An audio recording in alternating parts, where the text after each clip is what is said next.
Apa kabarnya semua? Semoga kalian baik-baik saja.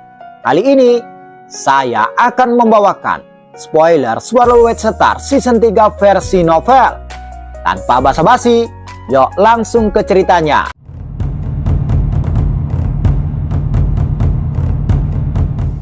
Melanjutkan dari cerita sebelumnya. Kabut keemasan menyelimuti bukit besar. Ini adalah bukit yang seluruhnya terbuat dari logam. Di udara di atas bukit, telur berbentuk oval sedang mengambang. Cangkang telur mulai terbuka. Sebuah lengan terangkat dari dalam. Akhirnya, telur itu terbelah sepenuhnya. Seorang pria yang benar-benar telanjang dan bukar, dengan rambut hitam pendek melayang di udara.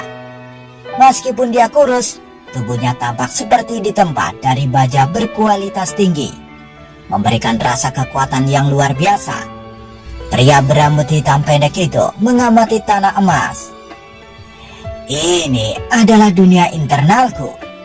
Mata pria itu dipenuhi dengan keheranan dan keingintahuan. Semuanya tiba-tiba lenyap pada saat bersamaan. Binatang bertanduk emas dengan panjang tubuh 320 meter tiba-tiba muncul di darat. Jauh di dalam Samudra Pasifik, laut yang ganas, binatang bertanduk emas itu tiba-tiba menghilang. Pada saat yang sama, seorang pria telanjang dengan rambut hitam pendek muncul. Akhirnya, aku kembali lagi. Mata Luo Feng dipenuhi dengan kegembiraan. Inti ini, dengan pikiran, dia merasakan di dalam tubuhnya, dengan jelas melihat jantungnya sendiri. Di antara paru-parunya, tepat di tengah di titik hulu hati. Intinya berputar di tempatnya, diisi dengan ukiran emas yang rumit, memancarkan cahaya kemasan. Inti ini sangat kecil. Sebelumnya, binatang bertanduk emas berukuran 180 meter. Diameter inti ini hanya sekitar 20 cm lebih. Sekarang, Luo Feng telah kembali ke tubuh manusianya.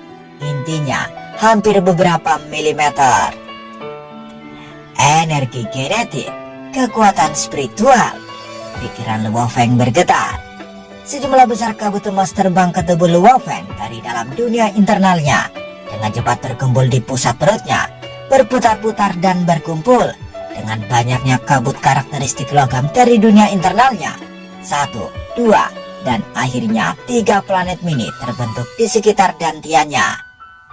Penjelajah bintang level 3. Pada saat yang sama, di dalam intinya, jiwa Luo Feng yang telah mencapai tingkat penjelajah bintang level 3 dengan liar menyerap energi alam semesta. Saat itu diterima ke dalam inti, itu segera dikirim untuk disempurnakan. Namun itu hanya pemurnian sederhana. Mencapai ke penjelajah bintang level 5 dan dengan cepat meninggalkan inti, mengalir melalui kepala dan kesadarannya. Gelombang energi roh yang ganas terus berkumpul.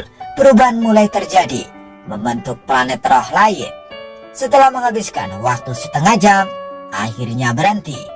Dalam kesadarannya, planet merah darah dengan 5 planet lainnya mengorbit di sekitarnya, terus berputar. Penjelajah bintang level 6. Luo Feng, tubuhmu berada di penjelajah bintang level 4. Namun kemampuan spesialmu sebelumnya adalah tubuh emas. Itulah mengapa kekakahan tubuhmu sebanding dengan petarung penjelajah bintang level 4. Tapi itu mampu menanggung kekuatan pembaca roh penjelajah bintang level 6. Dan itu batasnya, kata Babata. Dimengerti, jawab Luo Feng.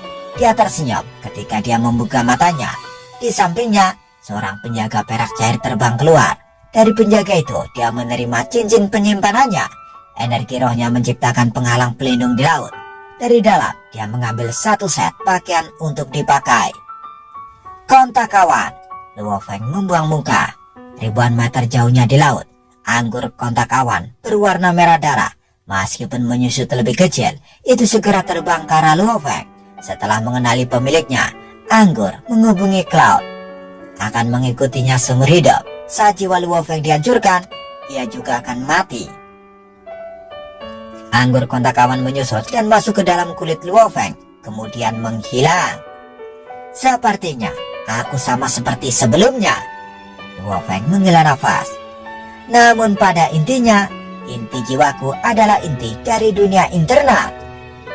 Jadi tubuh Luo Feng saat ini mirip dengan tubuh binatang bertanduk emas. Kelemahan mereka adalah inti yang membawa jiwa dan dunia internal. Saat ini bahkan jika kepala manusia Luo Feng diledakkan, dia tidak akan mati.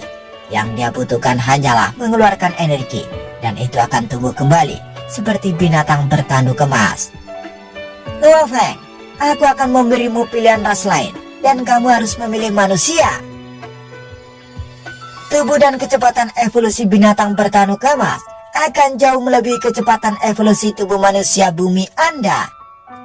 Meskipun dunia internal memiliki karakteristik alam semesta logam, genetika tubuh Anda terlalu lemah, bahkan dengan sejumlah besar kekuatan. Jika tidak dapat menahannya, lalu apa yang terjadi? Bapak tak jelas masih belum puas. Mendengar itu, Luo Feng hanya tertawa. Dia memahami logikanya. Pertumbuhan binatang bertanduk emas bergantung pada dunia internal. Setiap kali dunia internal tumbuh satu tingkat, binatang bertanduk emas akan segera menyerap energi dalam jumlah besar dengan cepat tumbuh dalam satu tingkat juga. Namun, genetika tubuh Luo Feng dibandingkan dengan binatang bertanduk emas terlalu inferior. Itu tidak bisa berevolusi dengan kecepatan yang sama. Tidak apa-apa, lagi pula aku tidak bisa terlalu serakah, kata Luo Feng tertawa. Setidaknya saat ini aku adalah pembaca roh penjelajah bintang level 6. Dalam tubuh manusia buminya, dia adalah seorang pembaca roh penjelajah bintang level 6. Saat dia beralih ke tubuh binatang bertanduk emas, dia menjadi binatang bertanduk emas bintang 3. Gemuruh, Luo Feng menginjak pesawat ulang-alik yang melonjak dengan cepat keluar dari lautan. Tinggi di udara, Luo Feng berada di pesawat ulang-alik yang melonjak menuju Eropa. Ekspresinya dingin.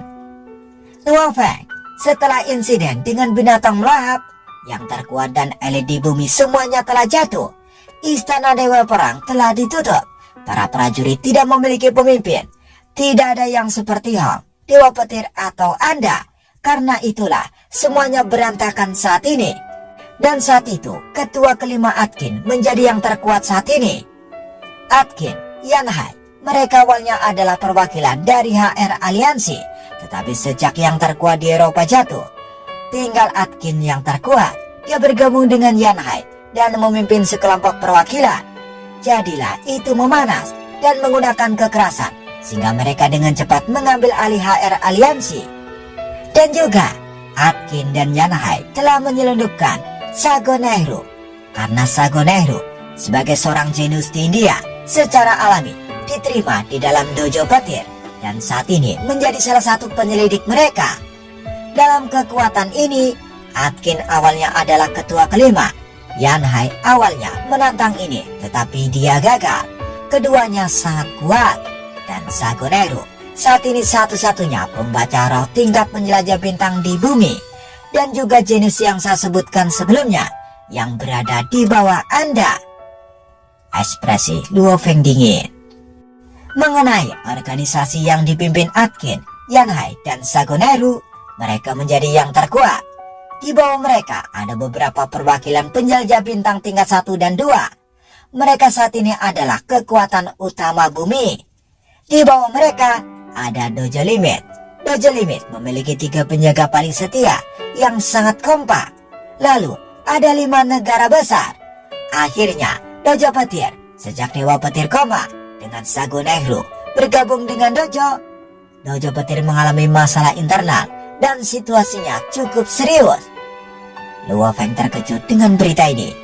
Untuk mengontrol HR Aliansi sekaligus mempengaruhi Dojo Petir, kekuatan ini memang menakutkan. Mengandalkan pemerasan, pemaksaan, pembunuhan, atau pencurian harta, kekuatan ini telah membangun fondasi yang kuat. Semua negara tidak berani menyinggung mereka, kata Babata. Apakah kerabat Mo Henderson, Eastwood, Tripati Singh, Yayi, Sekolah tidak menderita? Tanya Luo Feng. Dia pasti tidak lupa 5 pahlawan yang pergi bersamanya. Sedikit banyak mereka tidak jauh lebih baik, namun tidak ada yang berani menindas keluarga 8 pahlawan. Hanya keluarga Mo Henderson yang lebih parah. 1 meninggal, Menurut media, mereka mengatakan itu adalah kecelakaan mobil, kata Babata. Ekspresi Luo Feng menjadi lebih dingin. Perebutan kekuasaan sangat brutal.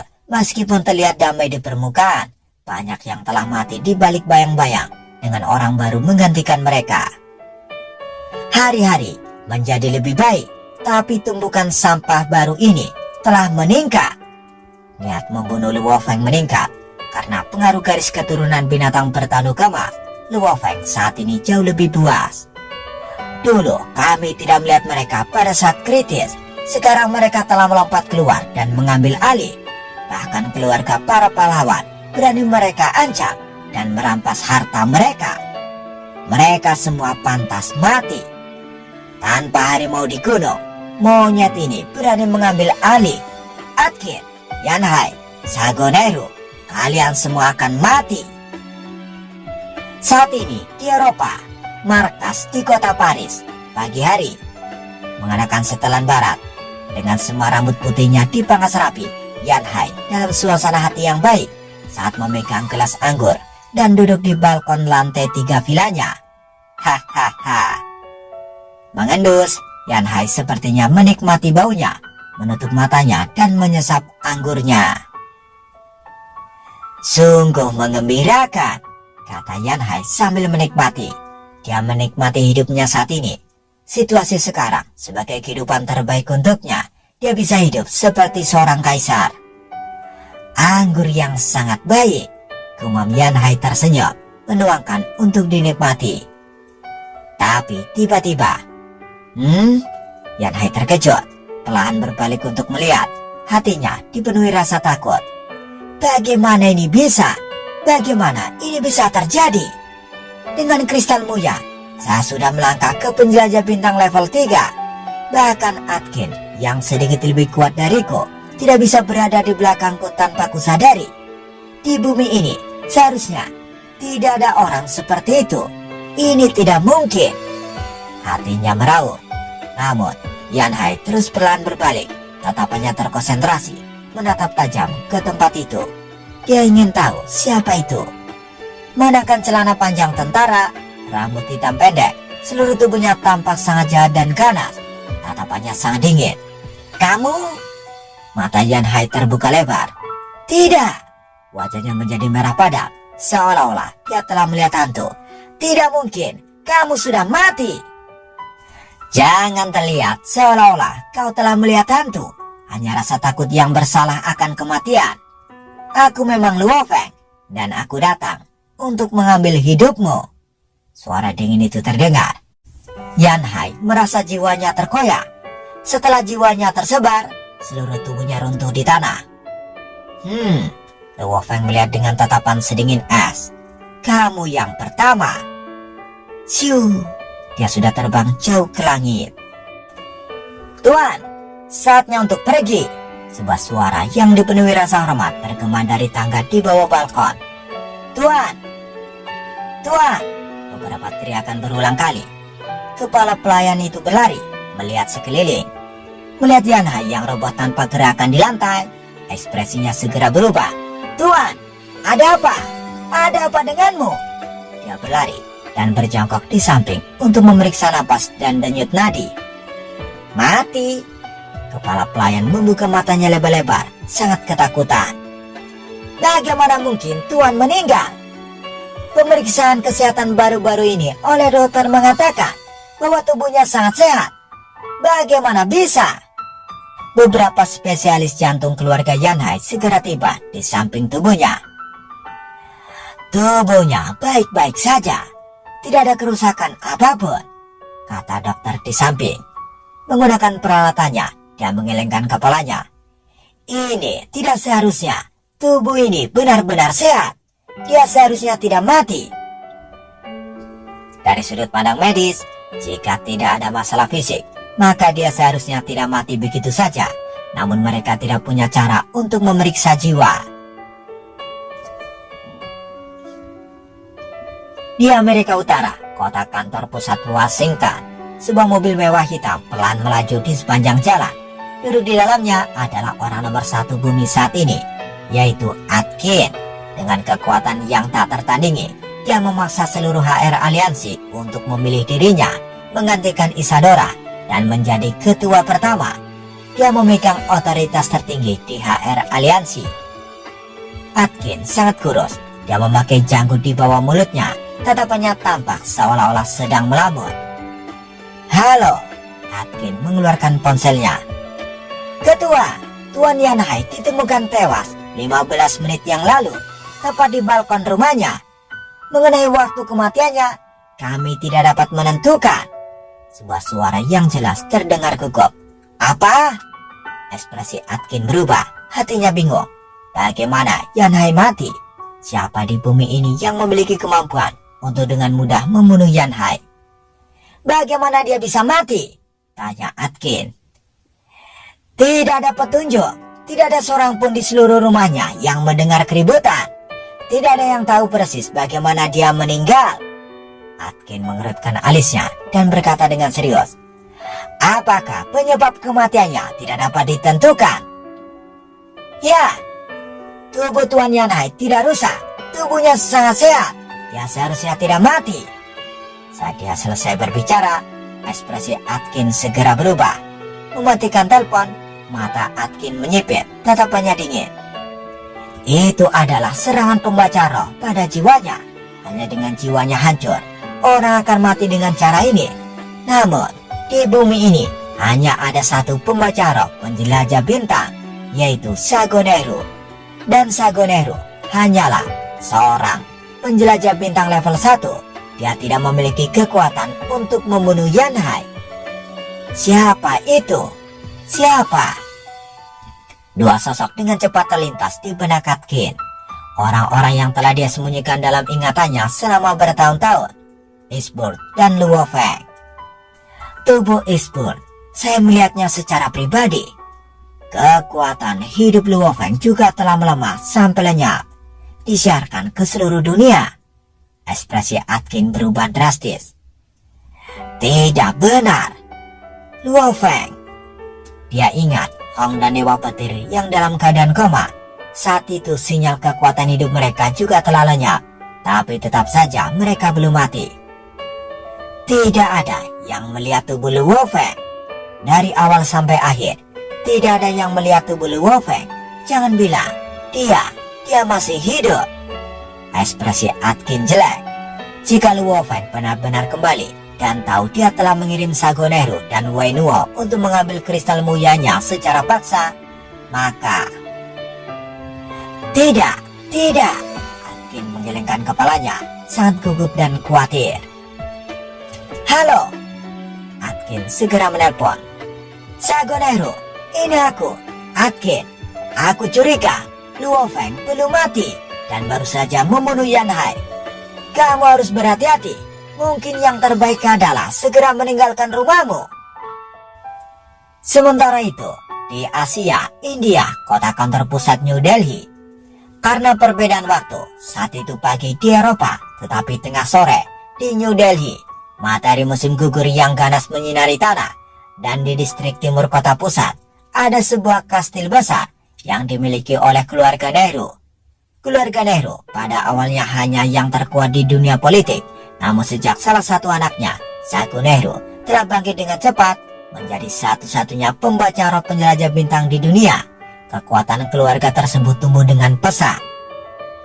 Di atas kastil, dua penjaga melihat ke bawah, ke sebuah mobil mewah yang berhenti di tempat parkir di luar, memulai diskusi dengan tenang.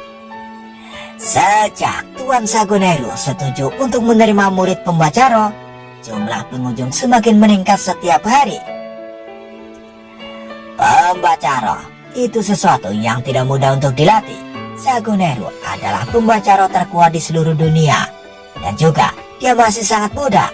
Bahkan dibandingkan dengan Luo Feng dari Gua Xia, usia mereka sama. Tuan Sagoneru adalah kebanggaan India. Saya yakin dia akan menjadi seperti Tuan Luo Feng, menjadi sangat kuat dan tak terkalahkan. Ya, seluruh dunia mengatakan bahwa Sagoneru adalah Luo Feng kedua. Di dalam kastil, di ruang tamu, berkumpul dua kelompok pengunjung. Mohon tunggu sebentar, Sagoneru sedang bersemedi. Setelah selesai, dia akan menemani kalian semua. Seorang pria berbaju sutra tipis tersenyum sambil berkata, "Baiklah, saya tidak terburu-buru." Kedua kelompok itu berjumlah 8 orang, dan di antara mereka ada 2 pembaca roh muda. Jelas sekali bahwa mereka baru saja bangun. Di kastil Nehru, di langit di atas, sebuah sosok muncul. Anehnya, tidak ada yang melihat sosok ini. "Babata, sistem kamuflase Anda tidak buruk," kata Luo Feng memuji. "Ini bukan apa-apa." Suara yang jernih dan tajam terdengar. Itu hanya memutar cahaya di sekitarnya, menyebabkan siapapun yang dibawa kehilangan cahaya dan tidak dapat melihat apapun. Itu terlalu sederhana. Di alam semesta, dengan teknologi yang lebih baik, kapal penghancur antar bintang, bahkan jika mereka berhenti di atas kota, jika mereka tidak ingin Anda melihatnya, Anda semua tidak akan bisa melihat. Luo Feng sama sekali tidak terkejut. Ini semua adalah ilmu pengetahuan anak-anak kecil. Untuk seorang pejuang, mendekati dia, bahkan jika dia tidak menggunakan penglihatannya, dia masih bisa merasakan kehadirannya, kata Babata. "Baiklah." Luo Feng mengamati di bawah dengan sangat lembut. Energi rohnya melintas. Tidak ada suara atau jejak. Saat mengalir melalui kastil, itu bisa dianggap lembut dan sama sekali tidak bersuara. Tidak ada yang menyadari penginderaan Luo Feng, termasuk pembaca roh penjelajah bintang baru Sago Nehru. "Dia hanya seorang penjelajah bintang level 1. Aku level 6. Hanya berdasarkan level, aku lebih kuat darinya sebanyak 32 kali. Belum lagi, aku telah berlatih dalam kontrol dan ilusionis. Dalam hal mengendalikan kekuatan saja, termasuk semua teknik, aku jelas lebih kuat," kata Luo Feng sambil menggelengkan kepalanya. Luo Feng bergegas ke bawah. Di kastil, mengenakan jubah hitam mewah, seorang pemuda sedang berbaring di atas sofa. Kakinya bertumpu pada meja kaca, tangannya memegang gelas. Di dalamnya, ia memutar anggur merah yang sangat nikmat. Sago Nehru dengan lembut menyesap. "Orang tua itu, dia sudah sangat tua. Saya masih sangat muda. Hanya dengan kekuatan saja, bagaimana dia bisa dibandingkan denganku? Saat ini, saat saya bersedia untuk menerima murid, keluarga kuat yang tak terhitung jumlahnya mengirim anak-anak mereka untuk menjadi muridku. Aku satu-satunya pembaca roh tingkat penjelajah bintang di bumi. Dengan kekuatan besar di pihakku, juga dengan bantuan kakak laki-laki Atkin, ditambah lagi saya dari keluarga Nehru, keluarga dengan kekuatan di India, posisi kepala di dojo petir pasti akan menjadi milikku." Sago dengan lembut mengangkat kepalanya, menampakkan senyum merendahkan. "Orang-orang berani mengatakan, aku Luo Feng berikutnya. Aku sudah terlalu muak mendengar kata-kata ini. Umurku sama dengan Luo Feng. Suatu hari nanti aku akan mencapai langit, menjadi lebih kuat, sama seperti Hong dan Dewa Petir. Ketika saatnya tiba, aku akan membuat orang lain berkata, 'Luo Feng, kamu adalah Sago Nehru nomor 2. Hahaha.'" Menikmati kesuksesan di usia yang begitu muda, Sago Nehru yang sangat puas dan angkuh. Tiba-tiba teleponnya berdering. "Halo," jawab Sago Nehru. "Sago Nehru, ini aku, Atkin. Aku curiga Luo Feng belum mati dan baru saja membunuh Yanai. Kamu harus berhati-hati. Mungkin yang terbaik adalah segera meninggalkan rumahmu." Suara Atkin dikirim dari telepon. Sago Nehru begitu terkejut hingga dia langsung berdiri tegak. Namun saat dia berdiri, dia menyadari ada seseorang yang berdiri di depan pintu di belakangnya. Dia mengenakan celana panjang tentara. Pria itu berkulit kuning dan berambut pendek hitam. Tatapannya menusuk seperti pisau menembus jiwanya, menyebabkan Sago Nehru bergetar. Mata Sago Nehru terbuka lebar. Dia! Wajah Sago Nehru menjadi pucat, ketakutan yang ekstrim. Sebelumnya dia merasa dia sendiri sangat kuat, tetapi sekarang dengan orang ini berdiri tepat di depannya, hanya dengan tatapan, dia merasakan rasa takut yang luar biasa. "Sago Nehru, katakan sesuatu. Kenapa kamu tidak mengatakan apa-apa?" Suara gugup Atkin bergema. Dia sudah tiba di sini," jawab Sago Nehru. Keringat mulai mengucur dari dahi Sagoneru menghadapi tatapan mematikan dari musuhnya, membuatnya gemetar. Sagoneru tersenyum lebar. Tuan Luo Feng, Anda sebenarnya masih hidup. Ini hanya... Ada cukup banyak sampah di dunia ini, tetapi bagi seseorang yang tenggelam ke tingkat seperti itu, maka harus mati. Tatapan Luo Feng terasa dingin. Tiba-tiba serangan mental menembus kesadaran Sagoneru seperti pisau yang tajam. Planet mini di dalamnya tertusuk seperti tahu dan hancur. Mata Sagoneru terbuka lebar, dipenuhi rasa takut sebelum dia roboh ke lantai. Melihat tubuh Sagoneru di atas tanah, tubuh Luo Feng langsung menghilang dari pintu. Di atas langit, Luo Feng menginjak pesawat ulang-alik yang melonjak menjadi seberkas cahaya dan menuju Amerika. Sejak lahir sampai sekarang, Luo Feng tidak pernah menjadi orang suci. Satu-satunya hal, dia memiliki batasan sendiri di dalam hatinya. Ada banyak sampah di dunia ini, tapi Luo Feng tidak akan pernah menyerang mereka atau menghukum mereka semua. Lagi pula, di mana ada cahaya, di situ ada kegelapan. Namun Atkin, Sagoneru, dan Yanhai, ketiga kekuatan teratas ini telah melakukan satu hal yang benar-benar membuat Luo Feng marah, untuk mengancam atau langsung merampok kerabat para pahlawan yang telah meninggal. Mo Henderson, Isbur, Tiripati Singh, Yayi, Sokolov, kalian semua mati dengan hormat. Dan ketiga bajingan ini benar-benar mengganggu kedamaianmu. Aku pasti tidak akan mengizinkannya. Luo Feng mengarahkan pandangannya ke laut ke arah Amerika, mengikuti sinyal pelacakan babata yang dia peroleh dari penatas internet. Dia sudah tiba. Suara ini dikirim dari telepon. Mata Atkin terbelalak dari dalam mobil. Tidak bagus. Luo Feng benar-benar belum mati. Dia benar-benar kembali. Dahi Atkin memiliki butiran keringat dingin. Pada saat yang sama, sebuah pikiran dengan cepat muncul di benaknya. Luo Feng telah membunuh Yanhai. Dia pasti akan membunuh Sagoneru sekarang. Dan yang berikutnya mungkin adalah dirinya. Apa yang bisa saya lakukan? Luo Feng ini kejam dan kekuatannya terlalu kuat. Atkin semakin khawatir saat dia memikirkannya. Pergi ke rumah Luo Feng dan menyandra keluarganya, itu tidak mungkin. Mereka memiliki robot logam yang mampu menghentikanku. Dan juga dari Amerika ke Cina, jaraknya terlalu jauh. Kecepatanku tidak bisa menyamai Luo Feng. Jadi aku pasti akan dicegat. Atkin memikirkan banyak solusi yang mungkin, dengan cepat menjatuhkannya satu demi satu. Aku terjebak dalam situasi tanpa harapan. Bumi ini begitu besar, tapi dengan kekuatan Luo Feng, aku tidak punya tempat untuk lari. Atkin menggertakkan gigi. Sepertinya aku hanya bisa melakukan ini. Dia segera meraih telepon genggamnya dengan sigap menelpon. Bantu aku secepat mungkin. Kumpulkan semua media penting dan reporter di Washington, dan juga beritahu media dunia lainnya melalui HR Aliansi. Malam ini tidak akan menjadi malam yang damai. Di alun-alun di kota markas Washington, larut malam, kendaraan demi kendaraan media telah tiba dengan suara siaran frekuensi tinggi mereka, membangunkan komunitas sekitarnya. Melihat alun-alun yang menyala, dipenuhi dengan banyak kendaraan, pemandangan menarik banyak warga untuk berkumpul.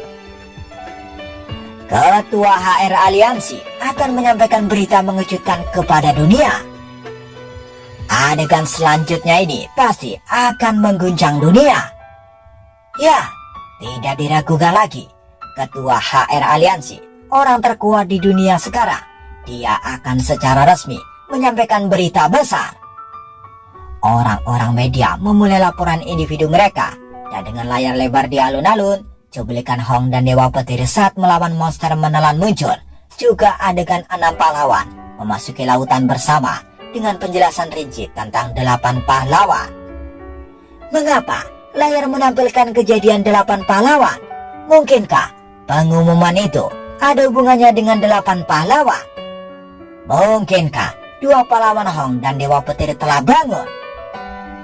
Di Asia, Australia, Amerika Utara, Amerika Selatan, dan Afrika, dimanapun HR Aliansi memiliki pengaruh, mereka memiliki kendali langsung atas liputan media, menyebabkan seluruh media dunia terfokus pada tempat ini. Di internet, banyak situs web memiliki pop-up. Itu masih malam di Amerika, namun di Eropa, hari sudah pagi.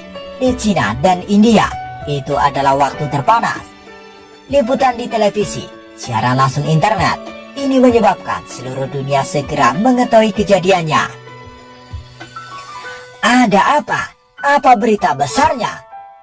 Sebenarnya, Ketua HR Aliansi secara pribadi membuat pengumuman. Seluruh dunia melalui internet atau televisi segera mengetahuinya. Di kota kantor pusat Washington, Plaza. Izinkan saya mengundang Ketua Aliansi SDM kita, Atkin. Di bawah sorotan besar banyak kamera media mengenakan kemeja putih dengan setelan hitam. Atkin berjalan. Aura yang mengendalikan alam semesta mengelilinginya. Ini membuat semua orang terdiam. Perhatian semua, untuk semua orang yang menonton siaran langsung ini. Wajah Atkin memiliki ekspresi yang sulit dikendalikan. Hari ini, izinkan saya memperkenalkan seseorang. Dia berbakat melebihi usianya, pembaca roh termuda yang melebihi para dewa perang. Dia pernah sendirian membunuh puluhan monster level kaisar, termasuk seorang kaisar agung. Dia dalam pertempuran terakhir dengan monster menelan, membunuh monster itu, menyelamatkan umat manusia dari malapetaka itu. Siapa dia? Atkin sangat emosional. Pada saat yang sama di layar belakangnya, apa yang awalnya menunjukkan 8 pahlawan menampilkan data Luo Feng. Prestasi individu Luo Feng pada waktu yang berbeda. Sejumlah besar gambar, kata, dan rekaman muncul di layar. Ya, itu Luo Feng. Jenius terhebat di bumi. Jenius yang paling terhormat. Suara Atkin terdengar bersemangat. Saya mengagumi dan menghormatinya. Saya sedih atas kehilangannya. Saya dipenuhi dengan penyesalan atas kehilangannya. Umat manusia kehilangan seorang jenius hebat dari generasi ini. Atkin tiba-tiba berbicara secara misterius. Namun, tidak ada yang menyadarinya dari awal sampai akhir. Tidak ada yang pernah menemukan tubuh Luo Feng. Para prajurit yang memasuki lautan setelah pertempuran hanya melihat tubuh burung walet. Tidak ada yang pernah melihat tubuh Luo Feng. Semua orang di alun-alun telah terdiam. Yang meletus setelahnya adalah kegembiraan murni, diskusi emosional, dan bersemangat yang sulit untuk ditekan. Ya, benar, tebakan kalian tidak salah. Suara Atkin bergema keras. Berita yang akan saya umumkan hari ini adalah Luo Feng jenius yang paling terhormat di dunia. Dia masih hidup. Ya, dia masih hidup. Seluruh alun-alun meledak. Semua negara di dunia, warga yang tak terhitung jumlahnya di depan televisi semuanya melompat, bahkan yang ada di depan komputer mereka. Pada saat ini, seluruh dunia meledak dengan gembira. Di Cina, ruang tamu tingkat satu rumah Luo Feng. Di samping tempat tidur bayi, Luo Gonghuo, Gong Xinlan, dan pengasuh semuanya sedang menonton televisi. Luo Feng, jenius paling mulia di dunia, dia masih hidup. Ya, dia masih hidup. Dari televisi, suara ledakan emosional bersama dengan suara perayaan dari alun-alun sepertinya hampir meledakkan televisi. Orang-orang di ruang tamu juga tidak bisa menahan untuk tidak berteriak emosional. Cepat, beritahu Susin untuk kembali. Hubungi Luo Hua juga. Luo Hongguo dan Gong Xinlan dengan bersemangat memutar telepon genggam mereka. Dua anak di dalam ranjang bayi di samping mereka diam saat mereka menarik spray menonton layar televisi dengan mata lebar. Luo Hua ada di kantor perusahaannya, duduk di depan komputernya. Susin juga berada di depan komputer perusahaannya. Mereka berdua menonton layar mereka sendiri. Wei Wen yang sedang tidur siang karena kepanasan juga diseret oleh kekasihnya ke layar komputer. Apa? Wei Wen sangat bersemangat, mulutnya terbuka lebar. Di Dojo of Limit, guru Luo Feng sebelumnya, Jiang Fang, juga berada di depan komputer. Gadis yang pernah mengejarnya, Janet, bersama seorang penggemar berhenti di jalan, mengangkat kepalanya untuk menonton layar lebar. kembali ke Washington. Aku tahu berita ini sangat mengasihkan. Itu sebabnya aku tidak bisa menahan diri.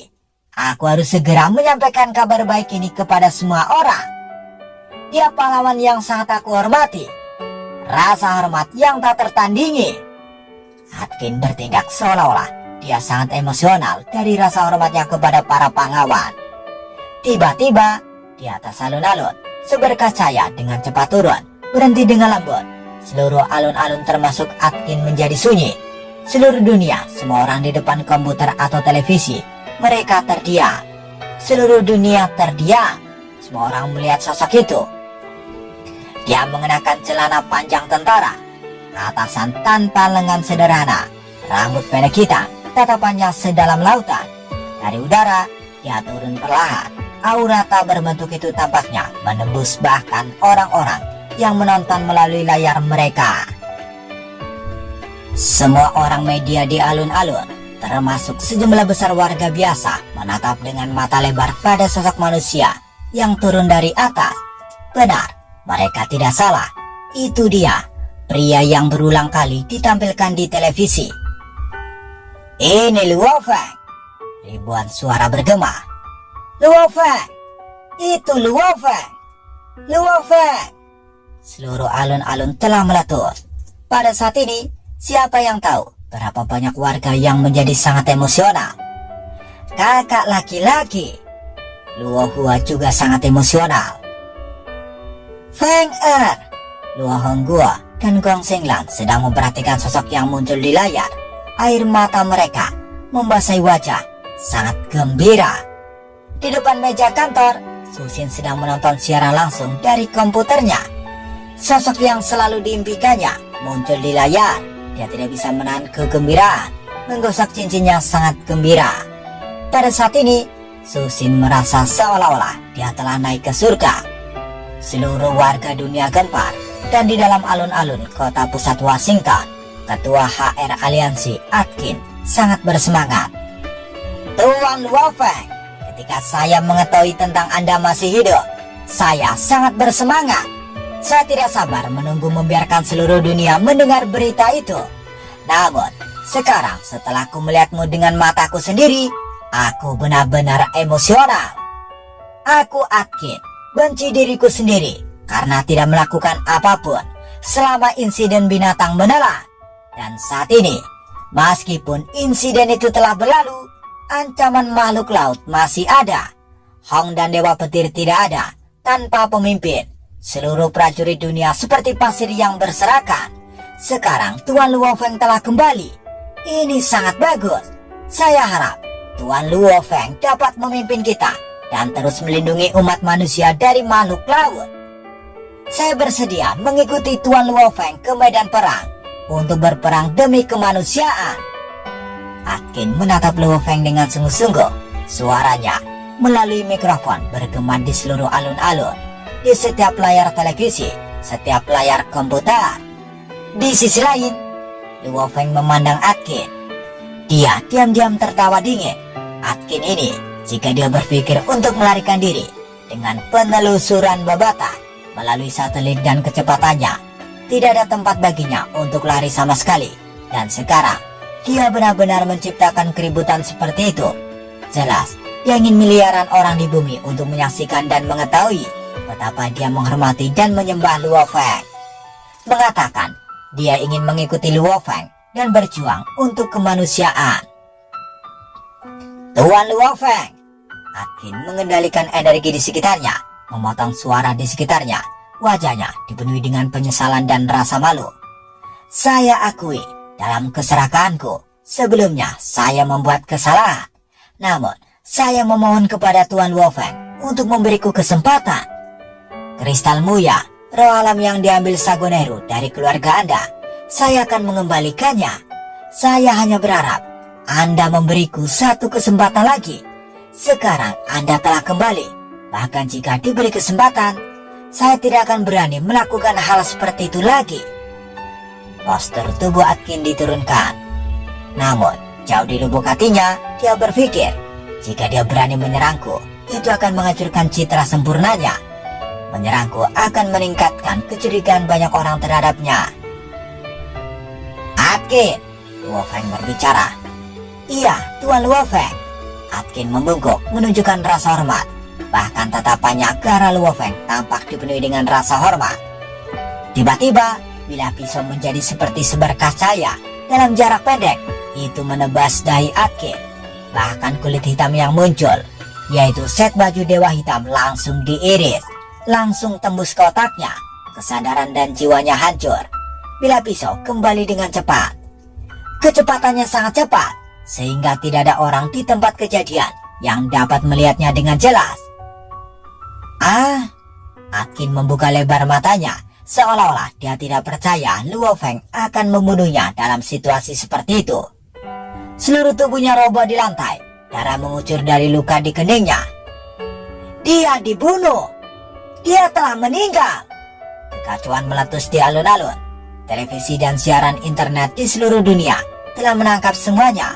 Warga yang tak terhitung jumlahnya di mana-mana terkejut. Siaran memundurkan rekaman dan memperlambat adegan. Tuan Luo Feng, mengapa Anda membunuh ketua Atkin? Para wartawan mengatakan setelah dengan cepat mengkonfirmasi pembunuhnya setelah menonton video yang diperlambat. Tuan Luo Feng, apakah Tuan Luo Feng? Bagaimana ini bisa terjadi? Jika bukan Tuan Luo Feng, siapa lagi yang bisa dengan mudah membunuh ketua Atkin? Plaza itu menjadi berantakan. Tuan Luo Feng, jelaskan mengapa Anda membunuhnya? Tanya seorang reporter wanita berambut pirang. Sepertinya dia tidak percaya bahwa pahlawan yang dia puja mampu melakukan tindakan seperti itu. Tatapan dingin Luo Feng mengamati sekelilingnya. Aura rohnya yang tak berbentuk memberi tekanan pada semua orang, menyebabkan semua orang terdiam. Dia, Luo Feng memandangi tubuh Atkin, adalah sampah dan pantas mati. Dia terbang ke langit dengan cepat menghilang dari siaran. Kelompok wartawan tercengang. Pemirsa dan teman-teman di depan televisi Anda, Tuan Luo Feng tiba-tiba membunuh ketua HR Aliansi Atkin. Setelah itu dia hanya berkata, dia sampah dan dia pantas mati.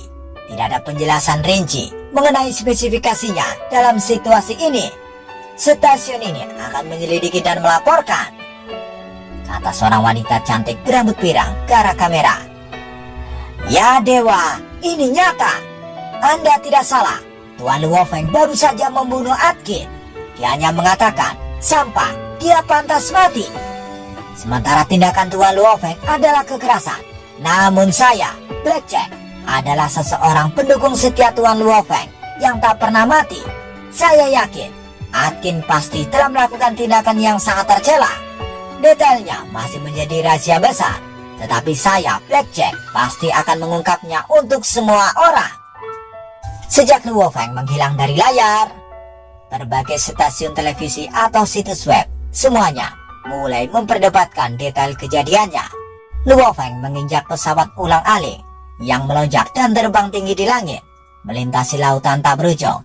Senyum langka muncul di wajahnya. Kamu masih punya mood untuk tersenyum. Luo Feng, kamu baru saja membunuh Atkin. Itu telah menghancurkan citra sempurnamu. Kamu harus tahu, sebagai pahlawan, seorang pria yang dikenal sebagai seorang jenius yang tak tertandingi, citra Anda benar-benar sempurna. Namun saat ini, semuanya hilang. Sayang sekali, kata Babata. Sempurna? Saya tidak pernah sempurna. Luo Feng memberikan senyum acuh-acuh. Dan aku tidak pernah berpikir untuk menjadi orang yang sempurna. Siapapun yang pantas mati, aku akan membunuhnya. Babata hanya berpikir, pemikiran Luo Feng ini pasti dipengaruhi oleh binatang bertanduk emas. Kebrutalan dan niat membunuhnya jauh lebih besar dari sebelumnya. Namun, aku menyukainya. Di kota Yangzhou, distrik Minyu, banyak warga berkumpul di sini. Kepala mereka terangkat saat menunggu penampilan Luo Feng. Bahkan komunitas Mingyu semua bersemangat dan menunggu kembalinya Luo Feng. Mungkin di negara lain ada banyak orang yang mencurigai pembunuhan Luo Feng terhadap Atkin. Namun Sebagai kebanggaan Tiongkok, Luo Feng tidak dapat disangkal dan tegak. Hampir semua orang berdiri di sisinya. Luo Feng, seorang pemuda yang melihat melalui teropong, berteriak. Segera, warga yang tak terhitung jumlahnya, bahkan ke titik di mana beberapa berdiri di atas mobil, mereka semua bersorak-sorai. Sebuah sosok terbang dengan cepat, mendarat di rerumputan di distrik Mingyu. Luo Feng melirik ke arah distrik, tersenyum sebelum langsung menuju ke rumahnya. Senyuman ini menyebabkan banyak pemuja bersorak kegirangan. Di depan pintu rumahnya, ayahnya, Luo Hongguo, ibunya, Gong Xinlan, istrinya, Su Xin, adik laki-lakinya, Luo Hua, semuanya hadir. Termasuk anak kembar yang sekarang sudah bisa berdiri. Luo Feng berjalan selangkah demi selangkah. Mata keluarganya basah. Panggil ayahmu. Su Xin memegang tangan kedua anak yang sangat mirip. Keduanya menoleh dan membuka mulut. Ayah, ayah. Luo Feng sangat bersemangat dan emosional hingga dia menangis. Sejak kembalinya Luo Feng pada bulan Juni, arus bawah yang kejam di seluruh dunia tiba-tiba berhenti. Keluarga yang tamak tidak bergerak. Dojo petir dan Dojo of Limit kembali ke aktivitas semula. Seluruh dunia tampaknya tenang dalam sekejap. Sangat bersatu. Tidak ada yang berani mengganggu kedamaian itu. Ini adalah pengaruh Luo Feng. Ketika Luo Feng kembali ke rumahnya, dia pertama kali pergi untuk memberi penghormatan kepada 5 teman baik yang mengorbankan diri mereka sendiri. Mo Henderson, Eastwood, Tripati Singh, Jiayi, dan Sokolov. Kemudian dia pergi ke markas Dojo of Limit, mengunjungi Hong dan Dewa Petir yang masih koma. Setelahnya, Luo Feng mengatur pernikahan dengan Su Xin. Semuanya damai. Di bawah pengaruh Luo Feng, kekuatan super ini, kedamaian menguasai seluruh dunia. Tahun 2061, musim dingin. Bagus, Ping Ping. Ayo, makan seteguk lagi. Enak kan? Luo Feng membawa mangkuk kecil dan memberi makan putranya yang lain. Hai kecil, ayo, bagus, makan sesuap lagi. Jangan nakal, kakakmu sudah makan 3 suap. Kamu hanya makan 1 suap. Ayo. Luo Feng menatap putranya dengan penuh kasih, membujuknya memberi makan anak-anaknya. Di sofa di sampingnya, Su Xin secara pribadi merajut sweater. Tersenyum saat dia melihat ke atas. Luo Feng, Luo Feng. Suara Babata bergema di dalam kesadarannya. Luo Feng yang membawa mangkuk di tangannya terkejut. Ada apa? Kapal naga hitam, kecuali untuk beberapa fungsi pendukung, yang lainnya sudah siap. Meskipun masih tidak bisa melakukan perjalanan melalui alam semesta, tapi setidaknya bisa mencapai kecepatan cahaya di bawah 100.000 km per detik, kata Babata. Di ruang penyimpananku sekarang, saya sedang memperbaiki sistem fungsi bantuan, tetapi kapal naga hitam itu sendiri siap untuk digunakan. Bukankah kamu mengatakan logam yang terkumpul di bumi terlalu sedikit? Tidak ada cara untuk terlibat dalam pelatihan binatang bertanduk emas, terutama teknik Dewa Dunia. Tidak ada cara untuk berlatih sama sekali. Dengan kapal Gunung Naga Hitam, meski belum bisa mencapai kecepatan cahaya yang asli, dalam waktu 1 jam sudah bisa mencapai Mars. Anda benar-benar bisa sarapan pagi, pergi ke Mars, kembali di malam hari, dan makan malam, kata Babata. Dengan penjelasan seperti itu, Luo Feng sangat ingin pergi. Malam itu, Luo Feng memberitahu keluarganya. Tahun 2061, 3 Desember pagi, setelah keluarga sarapan bersama, Su Xin pergi ke kantornya. Luo Feng memberitahu keluarganya, Ayah, Ibu, saya tidak akan berada di sini sampai sore. Saya akan kembali pada malam hari untuk makan malam. Ping Ping, hai kecil, dengarkan kakek nenek di rumah. Dia membungkuk untuk mencium kedua putranya. Sebelum meninggalkan rumah, tubuhnya menjadi kabur di dalam halaman sebelum menghilang sama sekali. Tinggi di langit, Luo Feng terbang cepat di udara, melewati awan, terus menuju lebih tinggi. Matahari di atas awan semakin menyilaukan. Dalam satu tarikan napas, dia terbang ke ketinggian 8.000 meter di atas permukaan laut, melayang di udara. Babata, keluarkan kapal naga hitam. Oh ya, Pertama-tama, mulai penyelubungan, jangan sampai terdeteksi oleh satelit. Pikiran Luo Feng berbicara. Tenang, kapal nomor 1 di Kekaisaran Gunung Naga Hitam. Jika terdeteksi oleh bumi, itu akan disebut lelucon besar, kata Babata. Pada saat yang sama, di samping Luo Feng di atas langit, sebuah kapal berbentuk cakram hitam besar muncul. Diameternya 100 meter. Di sayapnya, ada gambar seekor naga besar tercetak. Luo Feng menarik napas dalam-dalam. Meskipun diameter 100 meter tidak tampak terlalu besar, dari dekat masih mengejutkan. Sebagai perbandingan, itu bahkan lebih besar dari beberapa lapangan sepak bola. Pintu kabin otomatis terbuka. Luo Feng terbang ke jalur laser, lalu gerbang dalam juga terbuka. Di dalam ruang kendali kapal naga hitam, Luo Feng, iblis Babata siap melayanimu. Suara yang jernih dan tajam terdengar, bergema di seluruh ruang kontrol. Dan di layar di atas papan kontrol, gambar kepala Babata muncul. Luo Feng tertawa. Ayo pergi. Baiklah, jawab Babata. Apakah saya perlu mengaktifkan simulator pemandangan? Babata bertanya. Itu bisa menstimulasikan dari 10% hingga 100% tidak masalah. Simulator pemandangan, kata Luo Feng terkejut. Karena badan kapal seluruhnya terbuat dari logam tebal, orang tidak dapat melihat keluar secara normal dengan mata. Untuk melihat keluar, itulah mengapa kami memerlukan simulator pemandangan. Ini mirip dengan proyektor 3 dimensi bumi Anda. Namun, ini jauh lebih detail dan kuat daripada itu, kata Babata menjelaskan. Aktifkan 100%, kata Luo Feng langsung. Seluruh papan kendali, kursi dan lantai ruang kendali lenyap sama sekali. Lingkungan menjadi seperti lapisan ozon yang berkabut. Kapal naga hitam saat ini sedang terbang di dalam lapisan ozon. Ia akan dengan cepat meninggalkan bumi. Ia telah pergi. Suara Babata bergema di seluruh sekitarnya. Dengan satu pandangan, Luo Feng bisa melihat ruang tanpa akhir, ruang yang luas. Luo Feng berbalik untuk melihat ke belakang. Sebuah planet biru langit besar muncul di hadapannya. Bumi. Luo Feng tidak bisa menahan nafas. Itu sangat-sangat indah. Planet biru semakin kecil dan kecil. Kapal naga hitam dan planet biru langit pelan semakin menjauh satu sama lain. Bumi. Matahari. Tatapan Luo Feng melayang ke belakang bumi.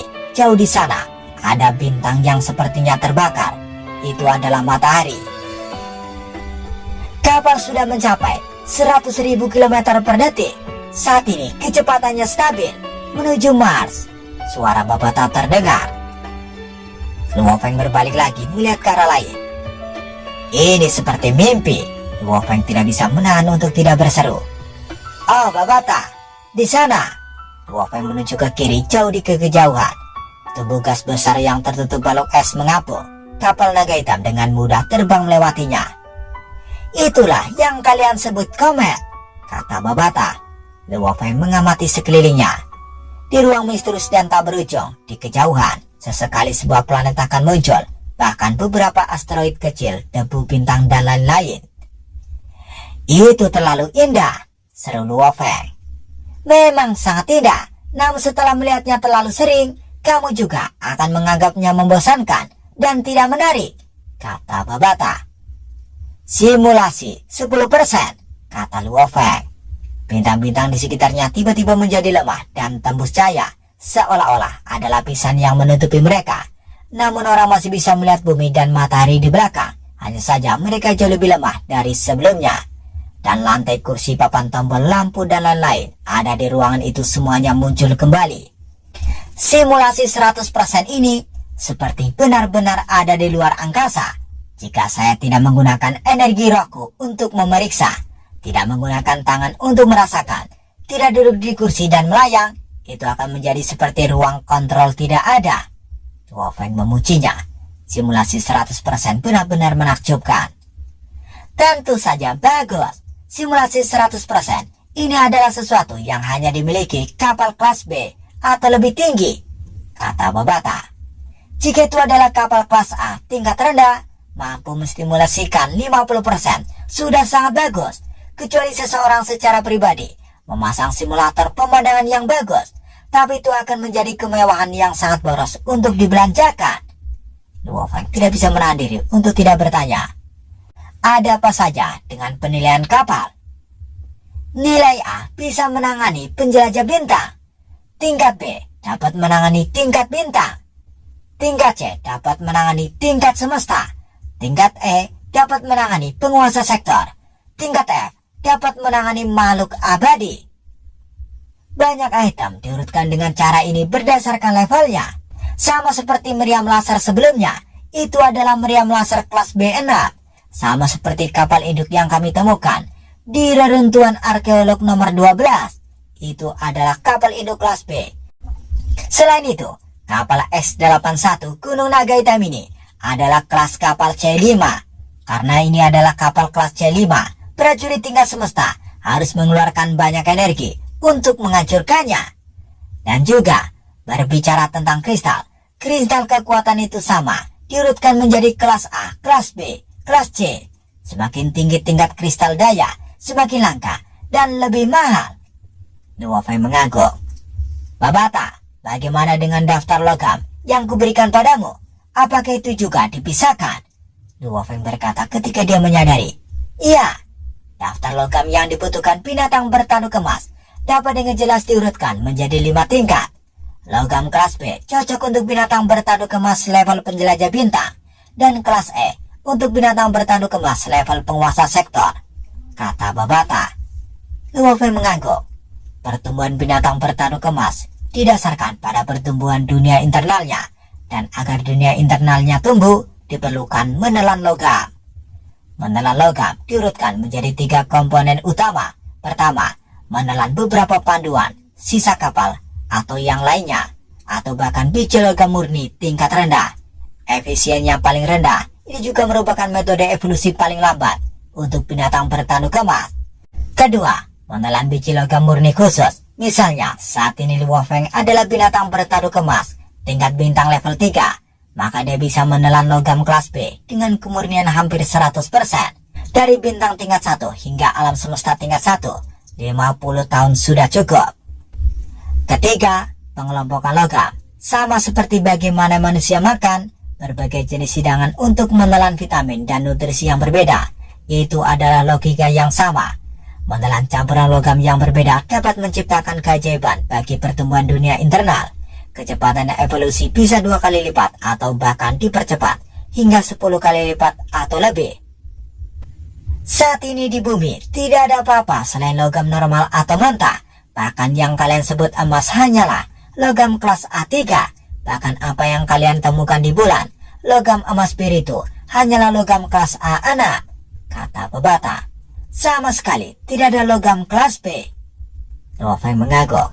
Ini juga alasan mengapa binatang bertanduk emas menelan pangkalan ketika pertama kali mencapai bintang tingkat 1. Ia tidak dapat menemukan logam kelas B, jadi secara acak memakan beberapa logam normal. Evolusi binatang bertanduk emas bergantung pada pengelompokan logam. Adalah cara tercepat, namun bahkan dengan logam normal, seseorang masih bisa berlatih. Namun, teknik Dewa Dunia terlalu rumit. Luo Feng sangat tidak berdaya. Dari 2 teknik rahasia dari binatang bertanduk emas yang dia pilih untuk dilatih, Dewa Dunia dan Ruang Absolut. Ruang Absolut mengandalkan pelatihan dan pemahaman dalam jumlah besar, tapi persyaratan teknik Dewa Dunia jauh lebih menuntut. Luo Feng, kita hampir mencapai Mars. Kapal akan mulai menurunkan kecepatannya. Suara Babata terdengar. Luo Feng melihat ke atas. Simulasi pemandangan berada pada 10%, yang memungkinkan Luo Feng melihat dari kejauhan sebuah planet merah. Kapal dengan cepat menembus atmosfer Mars. Jelas, ozon Mars jauh lebih tipis dari bumi. Babata, bersiaplah untuk membuka pintu kabin. Luo Feng segera berlari keluar dari kabin tingkat menengah kapal. Sambil berlari, baju besi kontak kawan mulai memanjang, dengan cepat menutupi seluruh tubuhnya, bahkan sampai ke kepalanya, hanya memperlihatkan matanya. Kapal berbentuk cakram hitam itu perlahan turun. Saat turun, pintu kabin terbuka. Sosok manusia terbang, seluruh tubuhnya ditutupi baju besi merah. Sepasang mata dingin yang melihat ke bawah. Gravitasi di Mars sangat rendah. Lu Wofeng bisa langsung merasakan perbedaan antara tarikan gravitasi bumi dan Mars. Dia segera menyesuaikan medan magnet di dalam tubuhnya yang dihasilkan dari miniatur planetnya agar sesuai dengan tarikan gravitasi Mars. Ini apa? Menyurvei di bawahnya, Lu Wofeng bisa langsung melihat bukit pasir dan dataran yang luas, berdiri tinggi di kejauhan yang tampak seperti bangunan besar yang rusak. Piramida, satu piramida, 2, 3, bersambung. Bagaimana kelanjutan kisahnya? Tunggu episode selanjutnya. Jika kalian menginginkan untuk lanjut episode selanjutnya, tolong komen di bawah biar aku makin semangat ya.